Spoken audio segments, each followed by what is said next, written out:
Assalamualaikum warahmatullahi wabarakatuh. Yang teman-teman yang saya hormati dan saya sayangi. Baik, kita akan masuk ke bab 3 tentang Paubacak.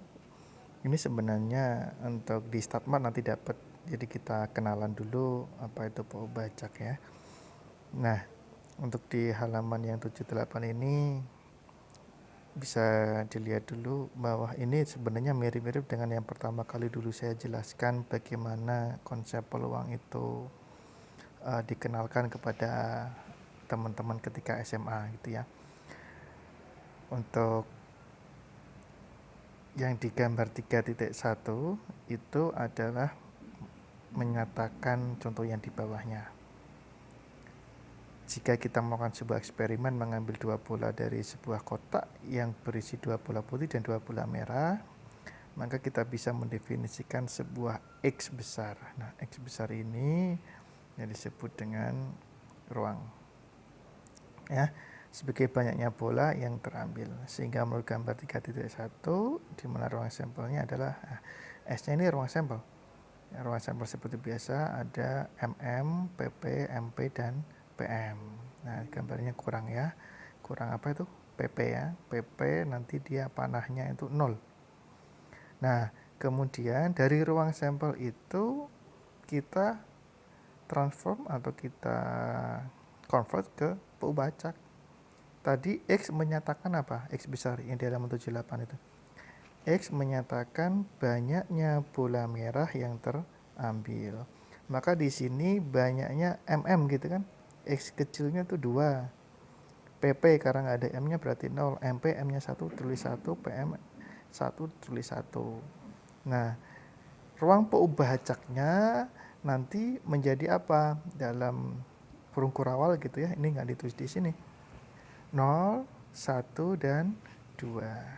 Oke, paham ya itu ya. Lanjut, itu dibaca sendiri. Sekarang ke ruang Paubacak diskrit. Nah, ruang Paubacak diskrit itu apa?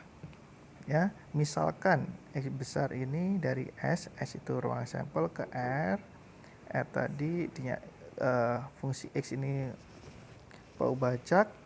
Nah, di situ dikatakan Paubacak diskrit jika himpunan nilai mungkin dari X besar itu tadi, yaitu X kecil anggota-anggotanya, merupakan himpunan yang terhitung. Ya, jadi dia terhitung. Sebagai contoh, misalkan dia X-nya itu himpunan bilangan bulat 1 sampai 10 atau 1 sampai 100 lah. Itu kan kita bisa menghitung anggotanya. Ya kan? Ambil terlalu yang kecil misalkan 1 sampai 2. Kalau dia bilangan bulat, kita bisa menghitung. Tapi kalau dia bilangan real, kita nggak bisa menghitung berapa banyak jumlah anggotanya. Nah, di situ kalau tidak bisa dihitung, kita sebut dengan Paubacak kontinu. Ada nanti setelah yang ini. Sekarang kita baca diskrit dulu. Nah,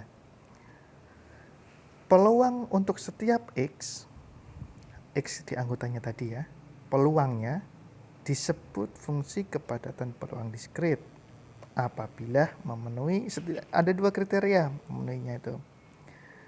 Fx ini yang I1 ini ya, apabila setiap X itu dimasukkan ke dalam fungsinya, fungsi Fx, dia harus positif. Atau di sini di buku dituliskan lebih besar dari 0. Yang kedua, biasanya kita ngomong akan dibuktikan untuk setiap X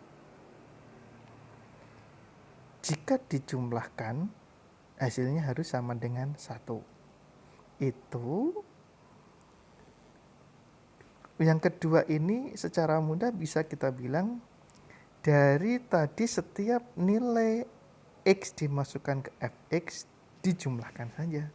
Kalau nilainya sama dengan 1, maka kita bisa mengatakan dia adalah fungsi kepadatan peluang diskrit, atau nanti selanjutnya kita akan menyebut dengan FKP.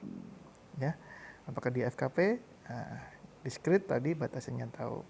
Nah, untuk yang ketiga ini adalah nilai peluangnya.